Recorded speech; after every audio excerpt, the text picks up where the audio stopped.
El día que Agustín Lara se burló de María Félix en la calle, su respuesta dejó a todos temblando. La bofetada no fue física. Fue peor. Fue una frase dicha en voz alta, a mitad de Paseo de la Reforma, frente a 14 personas que jamás olvidarían lo que escucharon esa tarde de noviembre de 1946. Agustín Lara, el músico más famoso de México, el hombre que le había compuesto María Bonita en una playa de Acapulco mientras el mar les mojaba los pies, acababa de burlarse de su propia esposa frente a desconocidos. La llamó vieja. La llamó acabada. Dijo que sin él ella no era nadie. Y lo dijo riéndose, con esa risa de pianista borracho que arrastraba las notas como arrastraba las palabras cuando había bebido demasiado. Lo que Agustín no sabía, lo que ninguno de los presentes podía imaginar, era que María Félix llevaba semanas preparándose para ese momento. No ese momento exacto, porque nadie puede predecir cuando un hombre decide destruirse a sí mismo en público, sino para el momento en que Agustín cruzara la línea final. Y esa tarde, en esa calle, frente a esas personas, Agustín Lara cruzó la línea de la que no se regresa. Lo que pasó en los siguientes 12 minutos se convertiría en una de las historias más contadas del México de los años 40. Una historia que los periódicos no pudieron publicar completa porque ningún editor se atrevía a imprimir lo que María le dijo a Agustín esa tarde. Una historia que se contó en susurros durante décadas, en salones de belleza, en cocinas, en reuniones familiares donde las mujeres bajaban la voz y decían «Ya supiste lo que le hizo María Félix a Agustín Lara en la calle», y todas querían saber más, todas querían los detalles, porque en esa historia había algo que todas reconocían, algo que todas habían sentido alguna vez. El dolor de que el hombre que dice amarte sea el primero en humillarte. Por cierto, si estas historias de la doña te hacen sentir algo, si te transportan a esa época dorada que ya no regresará, suscríbete a este canal para que no te pierdas ninguna. Ciudad de México, noviembre de 1946. El otoño traía un aire fresco que bajaba desde los volcanes y se colaba entre los edificios del centro. María Félix tenía 32 años y estaba casada con Agustín Lara desde hacía poco más de un año. Un año que había empezado como un sueño y se había convertido en una pesadilla disfrazada de lujo. Agustín Lara era, sin discusión, el compositor más importante de México, tal vez de toda Latinoamérica. Sus canciones sonaban en cada radio, en cada cantina, en cada serenata de cada esquina del país. Solamente tú, Noche de Ronda, Granada, Farolito, María Bonita. Canciones que definieron una época entera, canciones que las abuelas todavía cantan mientras cocinan, canciones que suenan en las bodas y en los funerales porque Agustín Lara había encontrado la manera de poner música a cada emoción humana. Tenía 49 años, una cara marcada por la viruela que él mismo describía como cara de genio golpeado por Dios, dedos largos de pianista que se movían sobre las teclas como si el piano fuera extensión de su cuerpo, y un ego que no cabía en ningún teatro de la República. Agustín Lara se sabía genio. Lo decía abiertamente. Lo repetía en entrevistas, en fiestas, en la intimidad de su hogar. Yo soy Agustín Lara, decía, como si eso explicara todo, como si su nombre fuera un argumento completo contra cualquier objeción. Y en cierto sentido lo era. En el México de los años 40, ser Agustín Lara era ser intocable. Los presidentes lo invitaban a cenas de Estado. Los empresarios se peleaban por tenerlo en sus eventos. Las mujeres más hermosas del país soñaban con que les compusiera una canción. Y él lo sabía, lo disfrutaba, lo explotaba. María Félix, por su parte, era la estrella más brillante del cine mexicano. Llevaba apenas 4 años haciendo películas, pero ya había filmado Doña Bárbara, La mujer sin alma, La devoradora. Ya era la doña. Ya caminaba por las calles de Ciudad de México como si fueran suyas, porque en cierto sentido lo eran. Los hombres se detenían cuando la veían pasar. Las mujeres la miraban con una mezcla de admiración y envidia que solo provocan las verdaderas reinas. Alta, esbelta, con esos ojos que parecían capaces de incendiar lo que miraban, María Félix no era solo bella. Era magnética. Era inevitable. Era la clase de mujer que entra a un cuarto y todo el mundo deja de hablar. Cuando se casaron en 1945, México enloqueció. Era la unión perfecta, la voz de México con el rostro de México. Agustín le había compuesto María Bonita durante su luna de miel en Acapulco, con Pedro Vargas estrenándola en Serenata frente al mar, y la canción se convirtió en himno nacional no oficial. Todo México la cantaba. Todo México celebraba esa unión. Pero detrás de las cámaras, detrás de las sonrisas en las portadas de las revistas, detrás de las fiestas llenas de champaña y aplausos, el matrimonio se estaba pudriendo desde adentro. Agustín Lara era celoso. No celoso como un hombre enamorado. Celoso como un hombre enfermo. Celoso de una manera que empezaba con preguntas suaves, con dónde estabas y con quién hablabas, y terminaba con gritos a las 3 de la mañana, con acusaciones delirantes, con objetos rotos contra las paredes del departamento de Polanco donde vivían. Agustín no soportaba que María trabajara. No soportaba que otros hombres la miraran en la pantalla, que actores la tomaran de las manos en las escenas, que directores le dijeran cómo moverse, cómo hablar, cómo sentarse. Cada película que María filmaba era una tortura para Agustín. Cada escena romántica era una traición. Cada estreno era una humillación. Tú no me necesitas a mí, le decía Agustín en las noches de pelea. Tienes a tus directores, a tus fans, a tus actorcitos de quinta que se derriten cuando los miras. María intentaba calmarlo. Agustín, son películas. Es actuación. No es real. Nada de lo que haces es real, respondía él. Ni tus películas ni este matrimonio. Y después se sentaba al piano y tocaba durante horas, canciones tristes, canciones de despecho, canciones que sonaban como llanto convertido en música. Y María se quedaba sola en la otra habitación, escuchando la música de su marido atravesar las paredes, preguntándose cómo un hombre que podía crear tanta belleza con los dedos podía ser tan cruel con las palabras. Los amigos cercanos sabían. Lupita, la asistente de María, lo sabía mejor que nadie. Doña María, le decía cuando la encontraba llorando después de una pelea, usted no tiene que aguantar esto. Nadie tiene que aguantar esto. María se secaba las lágrimas con cuidado, el maquillaje siempre intacto, la dignidad siempre de pie aunque por dentro estuviera destrozada. Es mi esposo, Lupita. Le di mi palabra ante Dios. Su palabra ante Dios, repetía Lupita con una mezcla de tristeza y rabia. Dios no le pidió que se dejara destruir. Pero María aguantaba. Aguantaba porque en esa época divorciarse era escándalo mortal. Aguantaba porque amaba a Agustín, o al menos amaba al hombre que Agustín había sido cuando le compuso María Bonita frente al mar, cuando la miraba con esos ojos de poeta consumido y le decía que ella era lo más hermoso que existía en el mundo. Aguantaba porque tenía la esperanza de que ese Agustín regresara, de que los celos pasaran, de que la música sanara lo que la inseguridad había enfermado. Pero ese Agustín no iba a regresar. Y María lo descubriría de la peor manera posible. Los meses previos al incidente habían sido particularmente brutales. Agustín había empezado a beber más de lo habitual, que ya era mucho. Llegaba borracho a las 4 de la mañana, oliendo a tequila, a perfume ajeno, a noches que María prefería no imaginar. Y entonces empezaban las peleas. Agustín le decía cosas horribles. Que estaba envejeciendo. Que su belleza se marchitaba. Que sin él no sería nadie, que antes de conocerlo era solo una cara bonita de Álamos, Sonora, una pueblerina que tuvo suerte. María callaba. Se mordía la lengua. Apretaba los puños debajo de las cobijas y se repetía a sí misma que no iba a rebajarse, que no iba a pelear con un borracho, que una reina no discute con quien no está a su nivel. Pero cada insulto dejaba marca. Cada palabra cruel era una cicatriz invisible que se sumaba a las anteriores. Y María Félix podía hacer muchas cosas, podía ser paciente, podía ser estratégica, podía ser elegante en su sufrimiento, pero tenía un límite. Todo ser humano tiene un límite. Y Agustín estaba a punto de encontrarlo. La semana antes del incidente, algo cambió en María.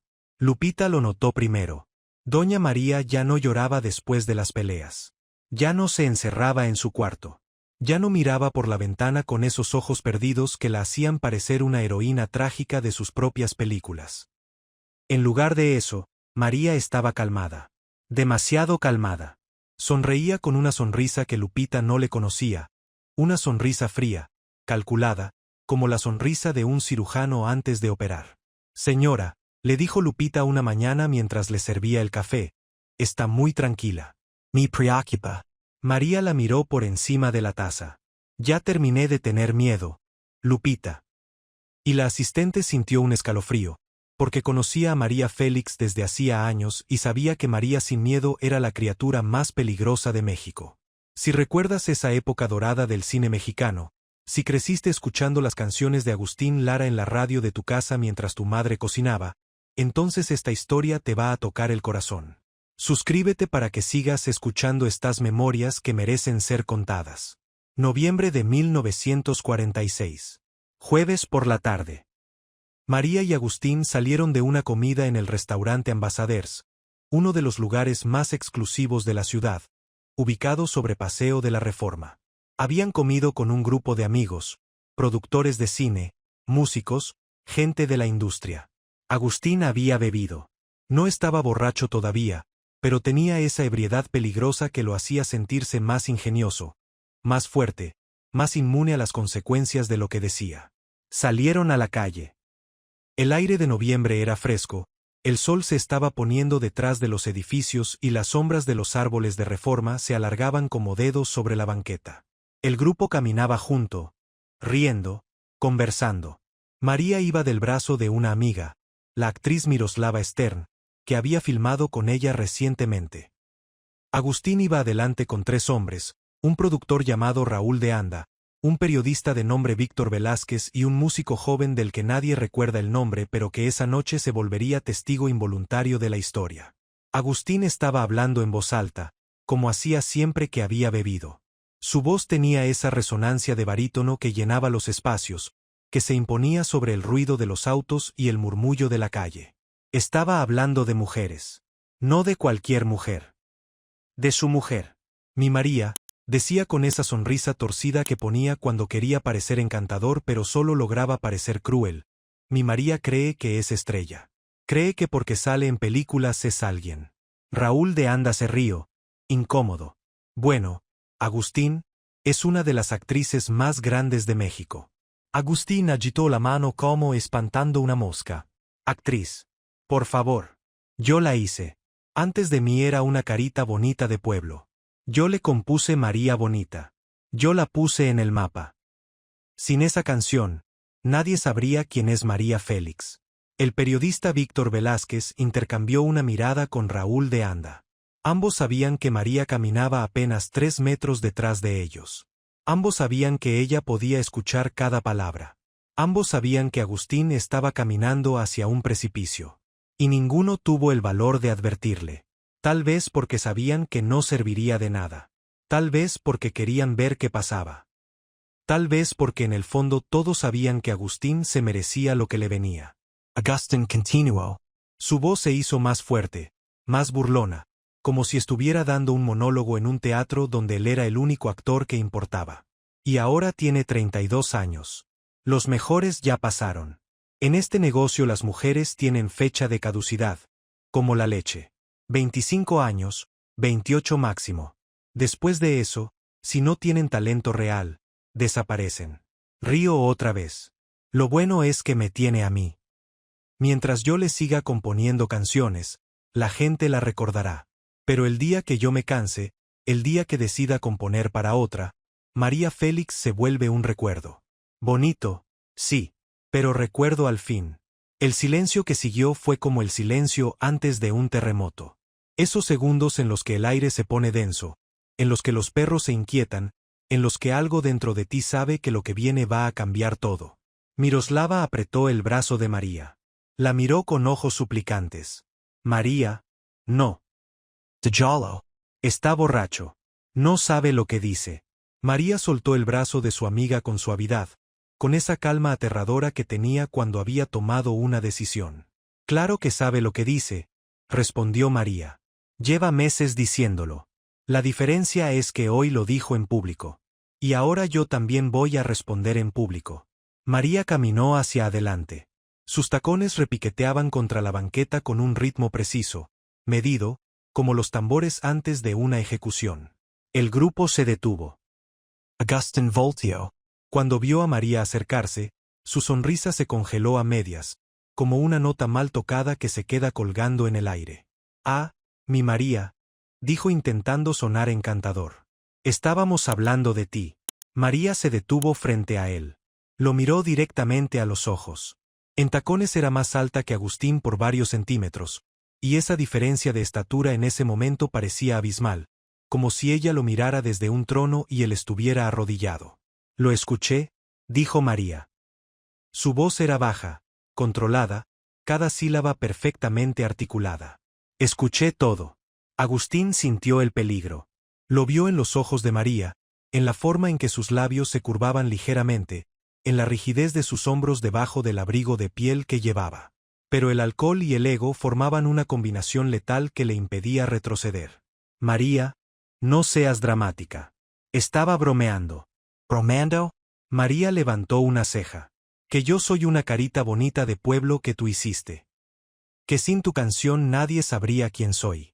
Que tengo fecha de caducidad como la leche. Esa es tu broma, Agustín. Raúl de Anda dio un paso atrás. El periodista Víctor Velázquez sacó discretamente una libreta. No iba a escribir nada, no se atrevería, pero el instinto de reportero le decía que lo que estaba por presenciar era histórico. María, por favor. No aquí, dijo Agustín. Había un temblor en su voz que no tenía nada que ver con el frío. No aquí, repitió María saboreando las palabras. Pero tú sí podías burlarte de mí aquí, frente a todos. Tú sí podías decir que soy un recuerdo con fecha de caducidad aquí, en la calle, donde cualquiera puede escuchar. Eso sí estaba bien. Pero que yo responda, eso no, porque responder es ser dramática. Hizo una pausa. Es curioso cómo funciona, Agustín. Cuando un hombre humilla a una mujer es broma. Cuando la mujer se defiende es drama. El grupo estaba paralizado. Miroslava se había llevado las manos a la boca. Raúl de Anda miraba al piso. El músico joven estaba blanco como un papel. Un par de transeúntes se habían detenido, atraídos por la escena. Un vendedor de periódicos en la esquina estiraba el cuello para ver mejor. La calle se estaba convirtiendo en teatro y María Félix estaba a punto de dar la función de su vida. Agustín intentó tomar el control. Enderezó la espalda, levantó la barbilla, adoptó esa pose de artista incomprendido que usaba cuando se sentía amenazado. Mira, María, lo que dije fue que yo te compuse la canción que te hizo famosa.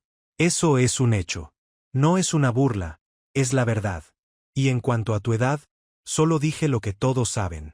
En esta industria la juventud importa. No me culpes por decir lo que nadie se atreve. María lo escuchó sin interrumpir. Su rostro era una máscara perfecta de calma que escondía un volcán. Cuando Agustín terminó, ella asintió lentamente, como si estuviera procesando sus palabras con cuidado, como si le estuviera dando el beneficio de la duda. Entonces habló. Agustín, dijo, y la forma en que pronunció su nombre fue como un juez pronunciando una sentencia. Voy a explicarte algo que aparentemente no has entendido en 49 años de vida. Acercó un paso. El perfume de María llenó el aire entre ellos. Francés, caro, devastador. Tú dices que me hiciste. Que sin tu canción yo no sería nadie. Dejó que las palabras flotaran un momento. Vamos a hablar de eso. Antes de conocerte, yo ya era María Félix. Ya había filmado El Peñón de las Ánimas. Ya había filmado Doña Bárbara. Ya era la doña. Ya era la mujer más fotografiada de México. Ya caminaba por estas mismas calles y la gente se detenía a mirarme. Ya tenía contratos, ya tenía fama, ya tenía un nombre que todo el mundo conocía. Hizo una pausa y su voz bajó un tono, se volvió íntima, peligrosa, como una serpiente que se enrosca antes de morder. Antes de conocerte, Agustín, yo ya era todo lo que tú desearías ser. Lo que tú me diste fue una canción. Bonita, sí, pero una canción. Lo que yo te di fue inmortalidad. ¿Quieres que te explique la diferencia? Agustín abrió la boca pero no le salieron palabras. Era como ver a un pez fuera del agua, boqueando, buscando aire que no encontraba. María continuó sin darle oportunidad de recuperarse. Antes de María Bonita, tú eras un compositor famoso. Después de María Bonita, te convertiste en leyenda. ¿Y sabes por qué? No por tus notas, no por tu piano, no por tu genio musical. Por mi nombre. Porque esa canción lleva mi nombre. Porque cuando la gente canta María Bonita no piensa en ti, piensa en mí. Tú pusiste la música. Yo puse la cara, el cuerpo, la historia, el misterio. Yo le di carne y hueso a tu canción. Sin mí, María Bonita es otra melodía más perdida entre miles. Conmigo es eterna. Así que dime, Agustín, ¿a quién le debe a quién? Un murmullo recorrió el grupo. Alguien contuvo una exclamación. Miroslava tenía lágrimas en los ojos, no de tristeza, de admiración, de la emoción salvaje que se siente cuando ves a alguien decir en voz alta lo que tú siempre quisiste decir. Raúl de Anda se había alejado 2 pasos más, como si la onda expansiva de las palabras de María fuera física, palpable, capaz de derribar a quien estuviera demasiado cerca. Agustín intentó defenderse. Su voz sonó rota, como un piano desafinado. Yo he compuesto más de 700 canciones. He llenado teatros en España, en Cuba, en toda Latinoamérica. No me reduzcas a una canción. María sonrió. No fue una sonrisa amable. Fue la sonrisa de alguien que sabe exactamente dónde clavar el cuchillo y lo hace con precisión quirúrgica. 700 canciones, repitió. Y la gente solo recuerda una. La que lleva mi nombre. El golpe fue tan certero que Agustín dio medio paso atrás, como si las palabras le hubieran pegado en el pecho. Víctor Velázquez, el periodista, cerró su libreta. No necesitaba tomar notas. Esto no se le iba a olvidar jamás. Pero María no había terminado. Estaba apenas empezando. Y ahora vamos a hablar de la fecha de caducidad, dijo. De esa teoría tuya tan interesante de que las mujeres se vencen como la leche. Agustín, tú tienes 49 años. Tu pelo se cae, tu piel está marcada, tu cuerpo se deteriora cada día. Pero a ti nadie te dice que tienes fecha de caducidad. Nadie dice que el mejor Agustín Lara ya pasó. Nadie te pone fecha de vencimiento. Porque eres hombre. Porque a los hombres les perdonamos la vejez y a las mujeres nos la cobran. María dio otro paso hacia adelante. Agustín no retrocedió esta vez, pero solo porque sus piernas parecían haberse convertido en piedra. Yo tengo 32 años, continuó María. Tengo la piel perfecta, el cuerpo perfecto, la cara que este país adora. Pero según tú mis mejores años ya pasaron. Según tú, a los 32 una mujer está acabada. María inclinó ligeramente la cabeza, como si estuviera estudiando a un insecto particularmente desagradable. ¿Sabes lo que creo, Agustín? Creo que tú no le temes a mí. Envejecimiento. Le temes a mi independencia. Mientras yo sea joven y bonita, me puedes controlar. Puedes decir que me hiciste, que sin ti no soy nada. Pero el día que yo sea vieja y siga siendo poderosa, el día que yo sea una anciana y la gente siga diciendo su nombre con reverencia, ese día tu teoría se derrumba. Porque significa que nunca me necesitaste para nada. Y eso, Agustín, es lo que realmente te aterroriza. Un vendedor de lotería que pasaba por la acera se detuvo en seco. Una pareja de jóvenes que caminaba de la mano dejó de caminar. Un taxista estacionado al otro lado de la calle bajó la ventanilla para escuchar mejor. La escena estaba atrayendo testigos como un imán atrae limaduras de hierro. Y cada testigo nuevo era un futuro narrador de esta historia, un eslabón más en la cadena de voces que la contarían durante décadas. Agustín miró a su alrededor. Por primera vez parecía darse cuenta de que no estaban solos, de que cada palabra que María decía estaba siendo escuchada, registrada, memorizada por ojos y oídos que jamás olvidarían este momento. María, susurró Agustín, baja la voz. Por favor. María inclinó la cabeza ligeramente, como si estuviera considerando la petición. ¿Bajar la voz? Repitió pensativa. Dime, Agustín, cuando tú te burlabas de mí hace un momento, cuando decías que tengo fecha de caducidad como la leche, ¿estabas susurrando? ¿Estabas cuidando mi dignidad? ¿Estabas protegiendo mi nombre? Agustín no respondió. No podía. María asintió. No. Hablabas en voz alta. Para que todos escucharan. Para que todos se rieran. Así que ahora yo también voy a hablar en voz alta. Para que todos escuchen. Para que todos recuerden. El silencio en Paseo de la Reforma era irreal. Los autos pasaban, los pájaros seguían cantando en los árboles, la ciudad seguía viva a su alrededor, pero en ese pequeño círculo de personas congregadas en la banqueta, el tiempo se había detenido. Agustín Lara estaba destruido. No físicamente, aunque su cuerpo parecía haberse encogido varios centímetros. Estaba destruido de la manera en que se destruyen los hombres que han construido su identidad sobre una mentira, y alguien acaba de señalar la mentira en voz alta, frente a testigos. Pero María no se detuvo. Había algo más, algo que había guardado durante meses, quizás durante todo el matrimonio, algo que había masticado en silencio cada noche que Agustín llegaba borracho, cada mañana que se despertaba con la boca seca y la conciencia sucia. Y sobre lo de burlarte de mí en la calle, frente a tus amigos, como si yo fuera una anécdota graciosa que contar después de la comida, dijo María, y su voz por primera vez mostró algo parecido al dolor, una grieta en la armadura que dejaba ver la herida debajo. Sobre eso, Agustín, te voy a decir algo que nunca te he dicho. Se acercó tanto que solo él podía escucharla, pero su voz era lo suficientemente clara para que todos captaran cada palabra en el silencio absoluto de la calle. Cada noche que llegas borracho a nuestra casa oliendo a perfume de otra mujer. Yo lo sé. Cada vez que me mientes diciendo que estuviste en el estudio componiendo. Yo lo sé. Cada vez que tu ayudante te inventa excusas. Yo las escucho y las archivo. Agustin palideció. Su cara, ya de por sí marcada, se volvió del color de la ceniza mojada. María, no. Déjame terminar, dijo María. Porque esto es lo que necesitas entender. Yo no digo nada. No te reclamo. No te hago escenas. No porque no me importe, sino porque una reina no persigue. Una reina espera. Y mientras tú te arrastras por cantinas y camas ajenas, yo estoy aquí, de pie, siendo María Félix. Y cuando este matrimonio termine, porque va a terminar, Agustín, tú y yo lo sabemos, cuando termine, yo voy a seguir siendo María Félix. Y tú vas a ser el hombre que perdió a María Félix. Piensa en eso la próxima vez que quieras burlarte de mí en la calle. María se enderezó. Su postura era perfecta, como la de una escultura clásica, como si hubiera sido tallada por alguien que entendía que la dignidad tiene forma física.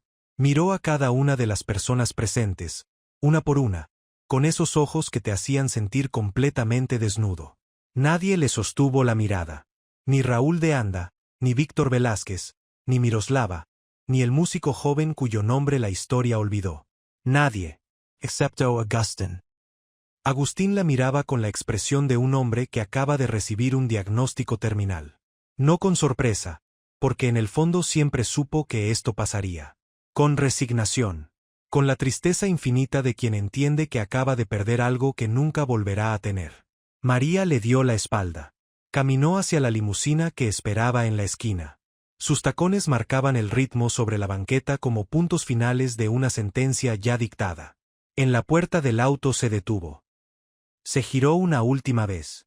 Agustín seguía en el mismo lugar, inmóvil, con el grupo a su alrededor sin atreverse a hablarle, a tocarlo, a mirarlo siquiera.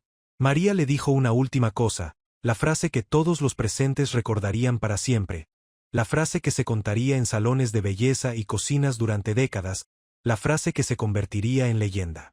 Agustín, dijo María, con una voz que era al mismo tiempo tierna y devastadora, yo no necesito que nadie me componga canciones. Yo soy la canción. Subió al auto. La puerta se cerró. El chofer arrancó. María Félix desapareció calle abajo, dejando atrás a un hombre roto parado en medio de Paseo de la Reforma con el atardecer pintándole la cara de naranja y las sombras comiéndole los pies. Agustín se quedó inmóvil durante lo que los testigos describirían después como un minuto completo, aunque probablemente fueron solo segundos que se sintieron como años. Nadie le habló. Nadie se acercó. El grupo comenzó a dispersarse lentamente, como se dispersan los espectadores después de presenciar algo demasiado intenso, algo que necesitan procesar a solas. Raúl de Anda fue el primero en irse. Le puso una mano en el hombro a Agustín al pasar, pero no dijo nada. No había nada que decir. El periodista Víctor Velázquez se fue caminando rápido, ya componiendo mentalmente el artículo que nunca podría publicar completo. Miroslava se acercó a Agustín, la única que tuvo la compasión de hacerlo. Agustín, le dijo suavemente, vete a casa. Descansa. Mañana será otro día. Agustín la miró con ojos que parecían estar mirando algo a miles de kilómetros de distancia, algo que solo él podía ver, tal vez el pasado, tal vez el futuro, tal vez la imagen de María alejándose en esa limusina como una reina que abandona un castillo que ya no le interesa. Miroslava, dijo finalmente, su voz rasposa, diminuta, irreconocible. Tiene razón. En todo. Tiene razón. Esa noche, Agustín Lara no fue a ninguna cantina. No llamó a ninguna mujer. No buscó refugio en el alcohol ni en los brazos de nadie. Fue directamente a su departamento, se sentó al piano y tocó durante horas. Pero no tocó ninguna de sus canciones famosas. No tocó solamente Tú ni Noche de Ronda ni Granada. Tocó algo nuevo, algo que nunca había tocado antes, notas sueltas, acordes rotos, melodías que empezaban y no terminaban, como frases que se quedan a medias en la garganta. Su asistente, un hombre llamado Carmelo que llevaba años a su lado, lo escuchó desde la otra habitación. Había escuchado a Agustín tocar miles de veces, en conciertos, en ensayos, en noches de borrachera y noches de inspiración. Pero nunca lo había escuchado tocar así. Era como escuchar a alguien llorar a través del piano, como si los martillos golpeando las cuerdas fueran lágrimas convertidas en sonido. Carmelo se asomó por la puerta. Agustín estaba sentado en la oscuridad, solo la luz de la calle entrando por la ventana, sus dedos moviéndose sobre las teclas con una desesperación que el asistente nunca le había visto. «Don Agustín», dijo Carmelo. «¿Necesita algo?» Agustín no dejó de tocar. «Necesito que alguien me diga que no soy lo que ella dijo que soy». Carmelo se quedó callado. Porque no podía mentirle. Porque María había dicho la verdad y todos lo sabían. Los días que siguieron fueron extraños. Agustín no salió de su departamento durante una semana. Canceló presentaciones, rechazó entrevistas, dejó de contestar el teléfono. Corrió el rumor de que estaba enfermo. Los periódicos publicaron notas breves preguntándose por el paradero del maestro Lara. Pero quienes sabían la verdad, quienes habían estado esa tarde en Paseo de la Reforma, guardaban silencio. No por lealtad a Agustín, sino por miedo a María. Porque insultar a María Félix públicamente era una cosa, pero contar lo que ella te había dicho en respuesta era otra muy distinta. Eso era admitir tu derrota. Eso era hacerla más grande. Si alguna vez sentiste la fuerza de una mujer que ya no tiene miedo, si conoces esa historia de coraje que se contaba en voz baja en las casas de nuestras abuelas, dale like a este video para que más personas la escuchen. Mientras tanto, María Félix continuó su vida como si nada hubiera pasado. Filmó, dio entrevistas, asistió a eventos. No mencionó a Agustín. No habló del incidente. Cuando los periodistas le preguntaban por su matrimonio, sonreía con esa sonrisa impenetrable y decía que Agustín era un genio y que ella lo admiraba profundamente. Era la respuesta perfecta, elegante, imposible de atacar, y al mismo tiempo devastadora en su indiferencia. Porque lo peor que puedes hacerle a alguien que te ha insultado no es insultarlo de vuelta, es continuar tu vida como si su insulto no hubiera importado. Y eso era exactamente lo que María estaba haciendo. En las fiestas de la industria, María aparecía radiante, luminosa, como si los últimos meses no hubieran dejado ni una sola marca en ella. Se reía con los productores, conversaba con los directores, posaba para los fotógrafos con esa naturalidad de quien nació para estar frente a las cámaras. Y si alguien se atrevía a mencionar a Agustín, María lo miraba con una dulzura letal y decía habla más fuerte, creo que no te escuché, y el otro entendía inmediatamente que ese tema estaba cerrado, sellado, enterrado bajo 7 capas de dignidad impenetrable. Las actrices jóvenes la observaban con una mezcla de fascinación y terror. Veían en María lo que todas querían ser pero pocas se atrevían a intentar, una mujer que se había enfrentado al hombre más poderoso de la música mexicana y había ganado sin perder la compostura, sin gritar, sin llorar, sin rebajarse. Una actriz de 22 años, nueva en la industria, se le acercó en una fiesta semanas después del incidente. «Señora Félix», le dijo temblando, «quiero ser como usted cuando sea grande». María la miró con ternura, algo raro en ella. «No quieras ser como yo, niña. Quieres ser tú misma, pero con mi postura». Le guignot un ojo. Y la joven actriz juró que fue el mejor consejo que recibió en toda su carrera. Las consecuencias del incidente se manifestaron lentamente, como el veneno que tarda horas en hacer efecto pero que mata con certeza. Primero fueron los amigos. Raúl de Anda, que había presenciado todo, dejó de invitar a Agustín a las comidas. No fue un rompimiento abierto, fue un alejamiento gradual, llamadas que no se devolvían, invitaciones que dejaban de llegar, una distancia que crecía semana a semana.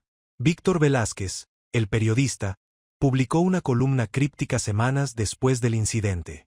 No mencionó nombres, pero habló de los hombres que destruyen a las mujeres que los aman y luego se sorprenden cuando esas mujeres se reconstruyen más fuertes.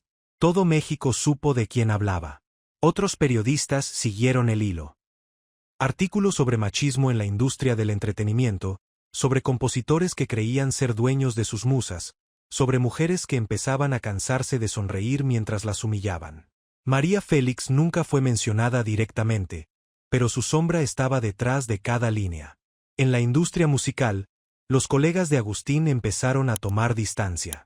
No todos, pero los suficientes. Había rumores de que otros compositores usaban el incidente como ejemplo de lo que no se debía hacer. Hay que tener cuidado con lo que decimos de nuestras mujeres, decían. Mira lo que le pasó a Lara. No fue un boicot, no fue una cancelación como las de décadas posteriores. Fue algo más sutil, más mexicano, más cruel en su lentitud. Fue el desprecio vestido de educación, la exclusión disfrazada de olvido. Agustín intentó recuperarse. Compuso nuevas canciones, dio conciertos, buscó la atención pública que siempre le había alimentado el alma. Pero algo había cambiado. Las canciones sonaban diferentes. Los críticos lo notaron. El maestro Lara parece haber perdido algo, escribió uno. Sus nuevas composiciones carecen de la chispa, de esa pasión que lo definía. Es como si el piano siguiera sonando pero el alma detrás se hubiera apagado. Agustín leía las críticas y sabía que tenían razón. Sabía que lo que había perdido esa tarde en Reforma no era una discusión. Era la certeza de sí mismo. María le había arrancado la máscara que llevaba puesta desde hacía décadas, la máscara de genio intocable, de hombre que hacía a las mujeres, de creador que otorgaba fama con sus canciones. Debajo de esa máscara no había un genio. Había un hombre inseguro, celoso, aterrorizado de que el mundo descubriera que la mujer a la que pretendía haber creado era infinitamente más grande que él. El matrimonio sobrevivió algunos meses más después del incidente, pero era un cadáver que caminaba. Agustín y María vivían en el mismo departamento pero habitaban planetas diferentes. Él dormía en el estudio junto al piano. Ella dormía en la recámara principal. Se cruzaban en los pasillos como fantasmas, educados, distantes, con la cortesía helada de dos desconocidos que comparten un elevador. Lupita observaba todo con el corazón encogido. Doña María, le decía, esto no puede seguir así. Usted merece ser feliz. Soy feliz, respondía María. Feliz de haberme dado cuenta a tiempo. Un día de enero de 1947, apenas 2 meses después del incidente, María le pidió a Lupita que preparara maletas. ¿Nos vamos de viaje?, preguntó Lupita. Nos vamos de esta casa, respondió María. Para siempre. Agustín llegó esa noche y encontró el departamento medio vacío. La ropa de María se había ido. Sus joyas se habían ido. Sus perfumes, sus libros, sus fotografías.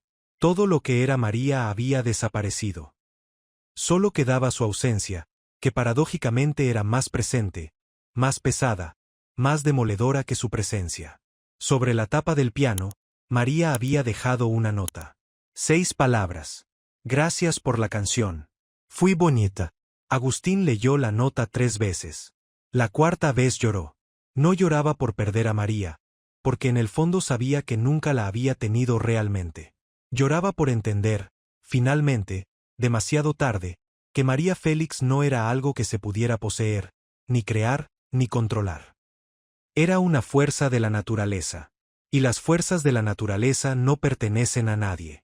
La separación fue noticia nacional. Los periódicos se llenaron de titulares, pero ninguno contó la historia completa. María Félix y Agustín Lara se separan. Fin de la pareja más glamorosa de México. El compositor y la actriz toman caminos separados. Versiones oficiales hablaban de diferencias irreconciliables, de agendas incompatibles, de dos artistas demasiado grandes para compartir un mismo escenario. Nadie mencionó la tarde en Reforma. Nadie mencionó la burla. Nadie mencionó las palabras que María le había dicho frente a 14 testigos. Pero todo México las sabía. Las historias habían viajado de boca en boca, deformándose, agrandándose, convirtiéndose en leyenda. Algunas versiones decían que María le había dado una bofetada. Otras decían que lo había hecho arrodillarse en la calle. Otras más extravagantes afirmaban que María le había roto el piano. Ninguna versión se acercaba a la verdad, porque la verdad era más simple y más devastadora que cualquier invención. María no le había pegado. No lo había humillado con violencia. Le había dicho la verdad. Y la verdad, cuando viene de la boca de una mujer que ya no tiene miedo, es el arma más letal que existe. El divorcio se formalizó en 1947. María no pidió nada. No quería dinero, no quería propiedades, no quería pensión. Cuando su abogado le preguntó qué quería obtener de la separación, María respondió con la misma claridad que había tenido aquella tarde en Reforma. Mi libertad. Eso es todo lo que quiero. Y mi nombre. Que quede claro que mi nombre es mío, no de él. Agustín, por su parte, intentó negociar. Mandó intermediarios, mandó cartas, mandó flores. Quería hablar, quería explicarse, quería otra oportunidad. María rechazó todo. Le dijo a Lupita que le comunicara un mensaje simple. Dile que ya dije todo lo que tenía que decir. En la calle, frente a todos. Que no necesito repetirlo. Lupita transmitió el mensaje. Agustín no volvió a intentar contactarla directamente. Pero la historia no termina con el divorcio. No. La historia apenas empezaba a mostrar sus capas más profundas, sus consecuencias más largas, sus resonancias más dolorosas. Porque lo que pasó esa tarde en Paseo de la Reforma no fue solo una pelea entre marido y mujer. Fue un punto de inflexión en dos vidas que ya nunca volverían a cruzarse de la misma manera. Fue el momento en que María Félix dejó de ser la esposa de Agustín Lara y se convirtió definitivamente en la mujer que no se arrodillaba ante nadie. Y fue el momento en que Agustín Lara dejó de ser el compositor más admirado de México y empezó a convertirse en el hombre que perdió a María Félix. Dos transformaciones que definirían el resto de sus vidas. Si esta historia te recuerda a alguien que conociste, si te recuerda a tu madre, a tu abuela, a alguna mujer fuerte que marcó tu vida, compártela. Estas historias merecen vivir. Después del divorcio, María Félix se convirtió en un huracán imparable. 1947 fue el año en que su carrera despegó hacia la estratosfera. Filmó Río Escondido con Emilio Fernández, una película que sería aclamada internacionalmente. Filmó Enamorada, que décadas después Martin Scorsese elegiría para restaurar en 4K y presentar en Cannes. Cada película era más exitosa que la anterior. Cada papel más poderoso, más complejo, más magnético. María no solo actuaba, dominaba la pantalla con una intensidad que nadie podía ignorar. Los críticos la adoraban. La industria la necesitaba. El público la veneraba. Y en cada entrevista, en cada aparición pública, en cada momento en que alguien le preguntaba sobre su vida personal, María sonreía con esa sonrisa que decía todo sin decir nada, y cambiaba el tema con la elegancia de una bailarina que esquiva un obstáculo sin perder el paso. En 1952, 5 años después del divorcio de Agustín, María se casó con Jorge Negrete, el ídolo de México, el charro cantor que hacía suspirar a millones de mujeres. La boda fue un evento que paralizó al país. Pero eso es otra historia. Lo importante aquí es que cuando María se casó con Negrete, Agustín Lara estaba en su departamento, solo, escuchando la noticia por la radio. Carmelo, que seguía a su lado después de todos esos años, lo encontró sentado frente al piano, sin tocar, con la radio encendida y los ojos perdidos. Negrete, dijo Agustín. Se casó con Negrete. Carmelo Asencio. Es un buen hombre, don Agustín. Y ella merece ser feliz. Agustín no respondió. Se quedó sentado frente al piano hasta que la noche lo cubrió de sombras. Cuando finalmente tocó María Bonita. La tocó de principio a fin, con cada nota perfecta, con cada acorde en su lugar.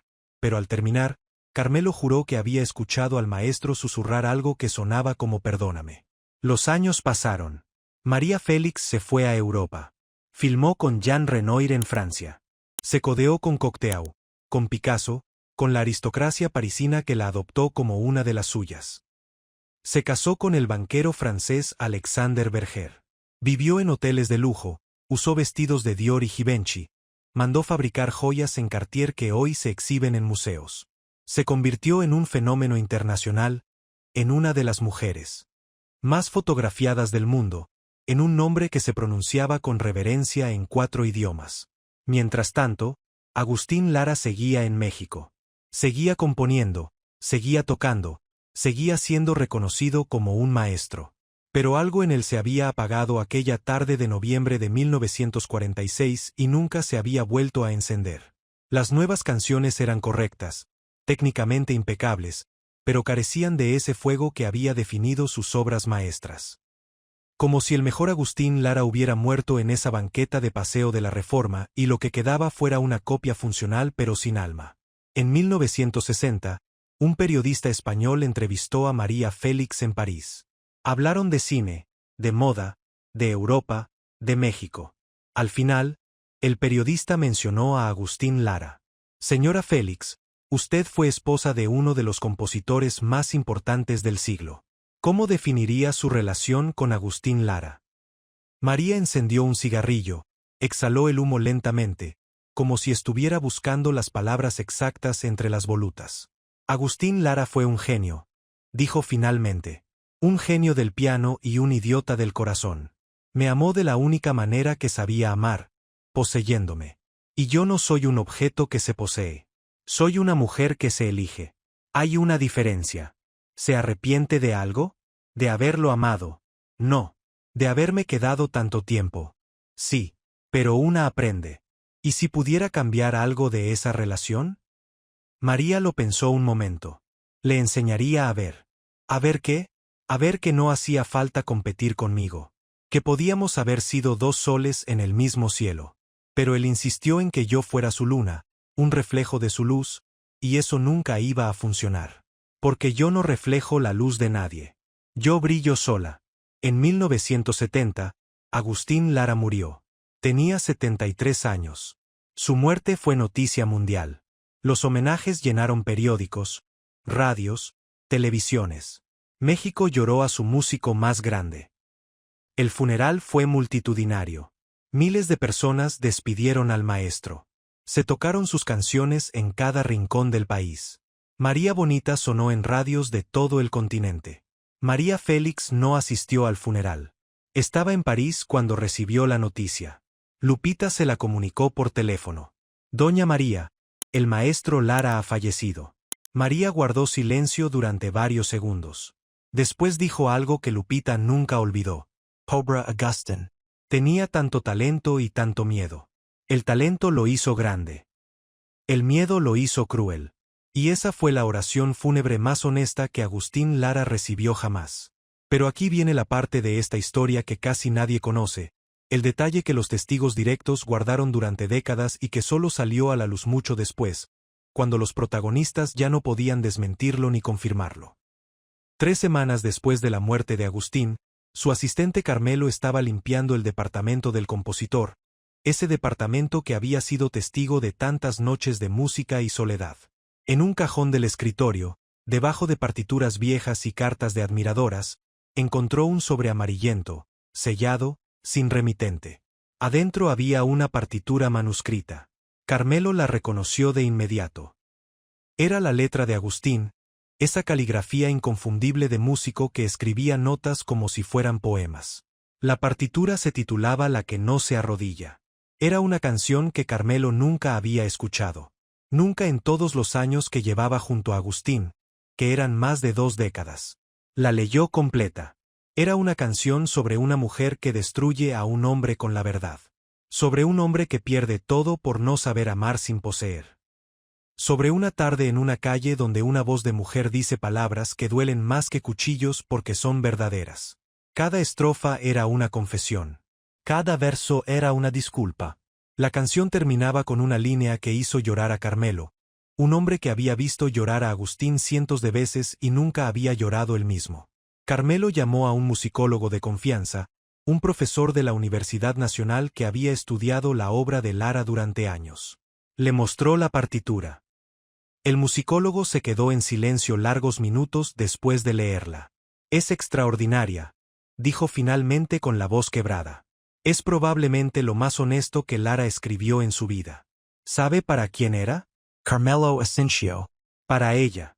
Siempre fue para ella. ¿Alguna vez se la mandó? Carmelo negó con la cabeza. Nunca. La escribió la noche después de que se separaron. La escuché tocándola, una sola vez, a las 3 de la mañana. Pensé que era algo nuevo que estaba componiendo. Después nunca la volvió a tocar. La guardó y la olvidó. O intentó olvidarla. ¿Por qué no se la envió? Carmelo miró la partitura con tristeza. Porque era su confesión de derrota. Y el maestro Lara nunca admitía una derrota. Ni siquiera ante la mujer que amaba. Especialmente ante ella. El musicólogo quiso publicar la canción. Carmelo se negó. No era suya para publicar. Pertenecía a 2 personas, una viva y una muerta. Pero la historia se filtró, como todas las historias de María Félix eventualmente se filtran.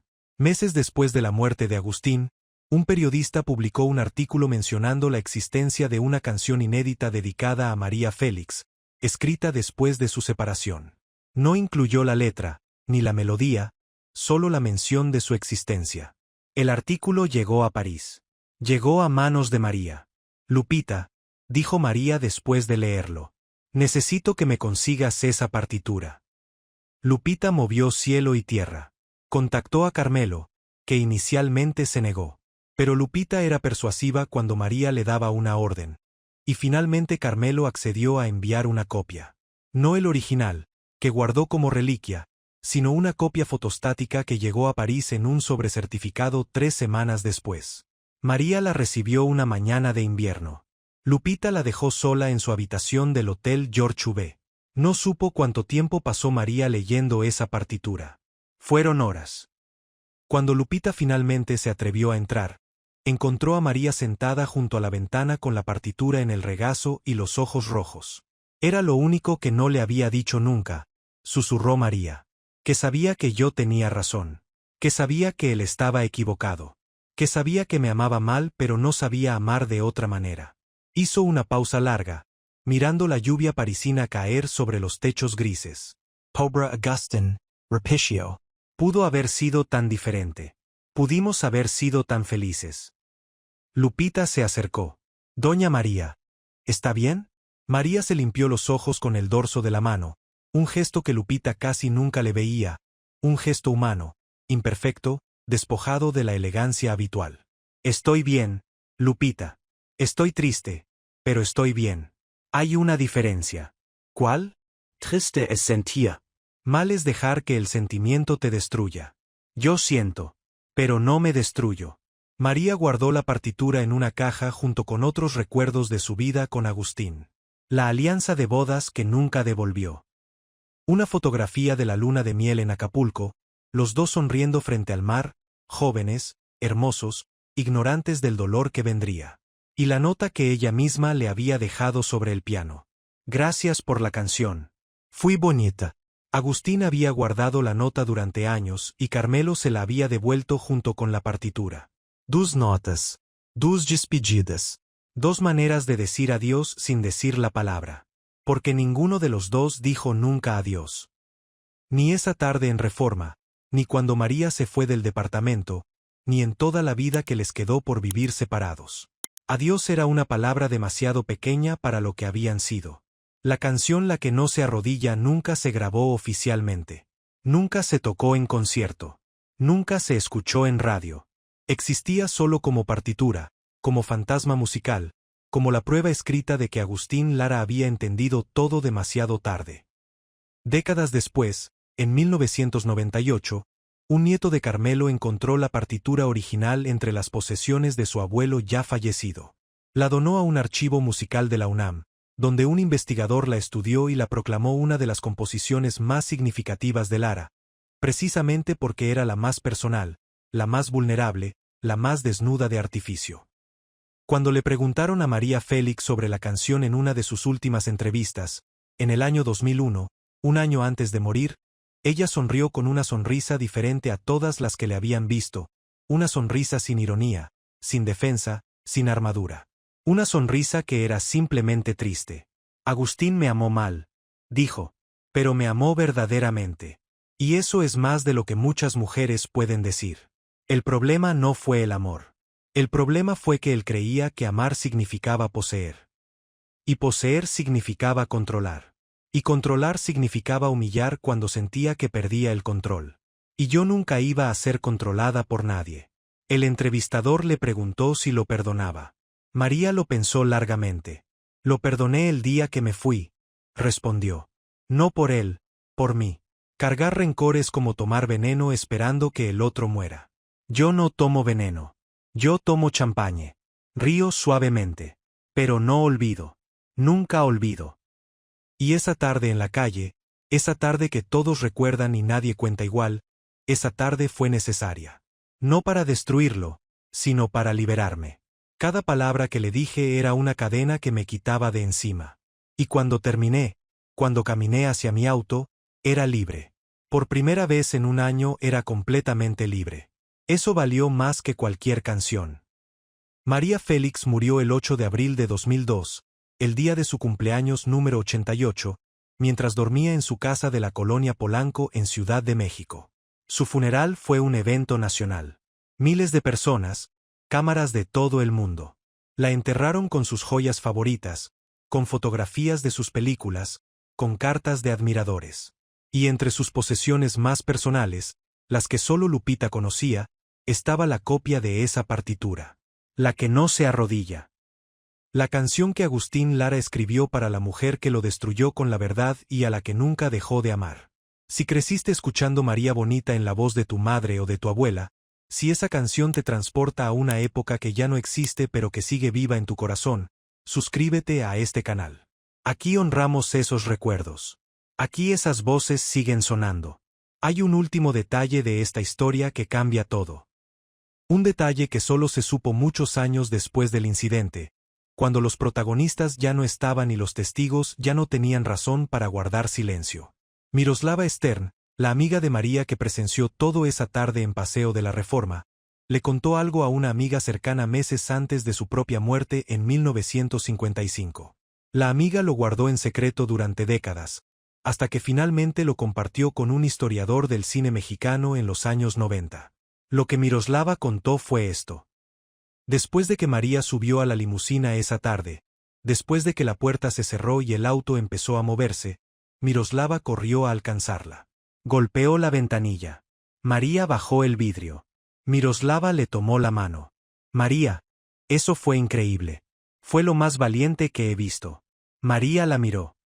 Y Miroslava vio algo que nadie más había visto esa tarde, algo que María había ocultado durante los 12 minutos que duró su demolición de Agustín Lara, algo que su orgullo, su dignidad, su armadura de reina inquebrantable habían mantenido invisible ante todos los presentes.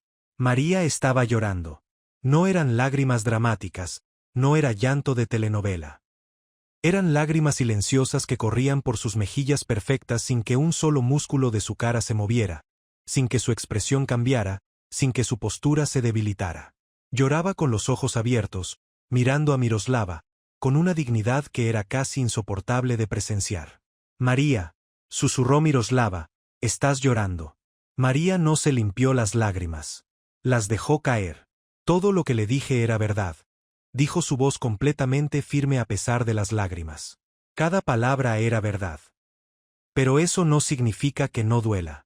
Miroslava apretó su mano. ¿Doler qué? Doler tener que destruir al hombre que amas para que deje de destruirte a ti. Eso duele, Miroslava.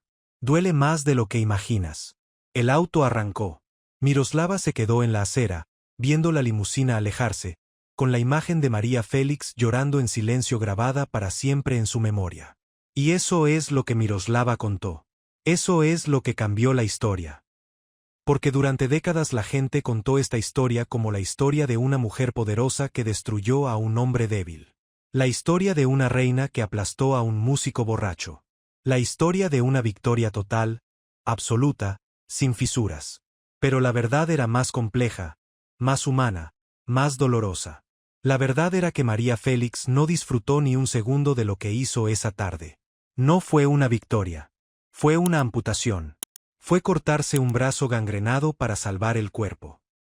Fue necesario, fue valiente, fue correcto, pero dolió. Dolió profundamente, íntimamente, en ese lugar del pecho donde guardamos lo que amamos y lo que perdemos. Y quizás esa es la verdadera lección de esta historia. No es que las mujeres fuertes no lloran. Lloran en limusinas después de defender su dignidad. Lloran en silencio, con los ojos abiertos, sin que nadie las vea. Lloran mientras el mundo las aplaude, mientras la leyenda crece, mientras los testigos cuentan y recuentan la historia haciendo cada vez más grande a la heroína y más pequeño al villano. La lección real es que la fortaleza y el dolor no son opuestos. Son compañeros. Van juntos, caminan juntos, duermen en la misma cama. María Félix fue la mujer más fuerte de México y también fue una mujer que amó a un hombre que la amó mal. Ambas cosas son verdad al mismo tiempo. Y reconocer eso no la hace más débil, la hace más real, más humana, más admirable. Porque es fácil ser fuerte cuando no te importa. Lo difícil, lo verdaderamente heroico, es ser fuerte cuando te importa profundamente. Cuando cada palabra que dices te duele tanto como le duele a quien la recibe. Cuando defiendes tu dignidad sabiendo que el precio es perder al hombre que amas. Eso es valentía. No la ausencia de dolor, sino la decisión de actuar a pesar del dolor. Agustín Lara escribió más de 700 canciones en su vida. Canciones que el mundo cantó y sigue cantando. Pero la canción más importante que escribió nunca se escuchó.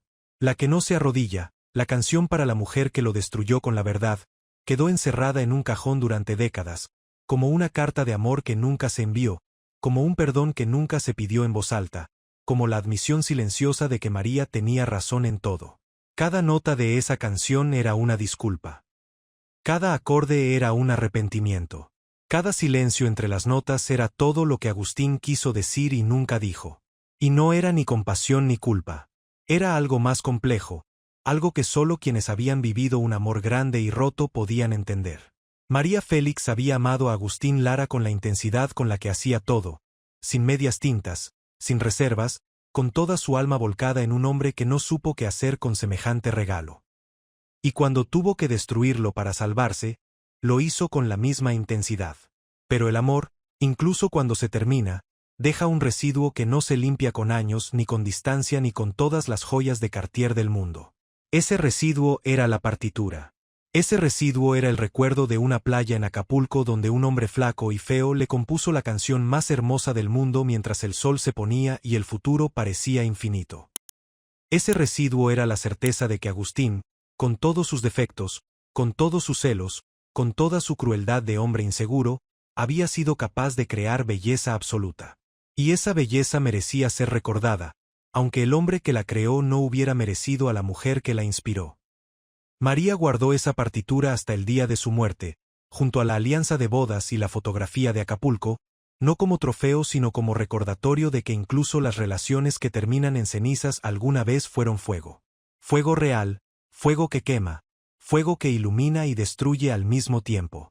Hoy, casi 80 años después de esa tarde en Paseo de la Reforma, la historia sigue contándose. Se cuenta en las cocinas, en los salones de belleza, en las reuniones familiares donde alguien menciona a María Félix y alguien más dice, ya te conté lo que le hizo a Agustín Lara en la calle, y todos quieren escuchar, porque esa historia tiene algo que todas las grandes historias tienen, verdad. Verdad sobre el amor, sobre el poder, sobre lo que pasa cuando dos personas enormes chocan y una tiene que elegir entre su dignidad y su corazón. María eligió su dignidad, y se convirtió en leyenda. Agustín eligió su ego, y se convirtió en la nota al pie de la leyenda de ella. Pero si escuchas con atención, si cierras los ojos y pones María Bonita en la radio, esa canción que todavía suena en cada rincón de México, que todavía hace suspirar a las abuelas y llorar a las hijas, puedes escuchar algo detrás de la melodía. Algo que Agustín puso ahí sin saberlo, o sabiéndolo demasiado bien. Puedes escuchar a un hombre que amaba a una mujer con tanta desesperación que la única manera que encontró de expresarlo fue convertirla en canción. Y puedes escuchar a esa mujer, invisible en las notas pero presente en cada compás, la mujer que inspiró la canción más famosa de México pero que nunca necesitó una canción para ser eterna. Porque María Félix no fue bonita porque Agustín lo dijo. Fue bonita porque existió. Fue bonita porque se negó a ser menos de lo que era. Fue bonita porque lloraba en silencio mientras el mundo la aplaudía de pie. Fue bonita porque tuvo miedo y actuó de todos modos. Y sobre todo, fue bonita porque nunca, ni una sola vez en toda su vida, se arrodilló ante nadie. Ni siquiera ante el hombre que le compuso la canción más hermosa del mundo. Esa es la historia. Esa es la verdad detrás de la leyenda. Y si mañana caminas por Paseo de la Reforma, si pasas por la esquina donde alguna vez estuvo el restaurante Ambassadors, detente un momento. Mira las sombras de los árboles sobre la banqueta. Escucha el ruido de la ciudad, los autos, las voces, la vida que sigue pasando como pasaba en 1946. Y piensa que en esa misma banqueta, hace casi 80 años, una mujer de 32 años con un vestido perfecto y un corazón roto le dijo al hombre más famoso de México que ella no era su creación, que ella no era su reflejo, que ella era la canción misma. Y el mundo cambió un poco ese día. Cambió porque una mujer se negó a ser pequeña. Cambió porque alguien dijo la verdad en voz alta cuando habría sido más fácil callar. Cambió porque María Félix existió, y porque existir, para ella, significaba no arrodillarse jamás. Y la próxima vez que escuches María Bonita, recuerda esto. La canción no es de Agustín. Es de ella. Siempre fue de ella. Y ella lo sabía. Pantalla negra. ¿Alguna vez tuviste que defender tu dignidad frente a alguien que decía amarte? ¿Alguna vez tuviste que elegir entre tu corazón y tu orgullo? Cuéntamelo en los comentarios. Y si esta historia te hizo sentir algo, si te recordó a alguien fuerte que ya no está, si te transportó a esa época dorada que vive en nuestra memoria, suscríbete. Porque estas historias son la herencia de quienes vinieron antes que nosotras. Y merecen ser contadas una y otra vez.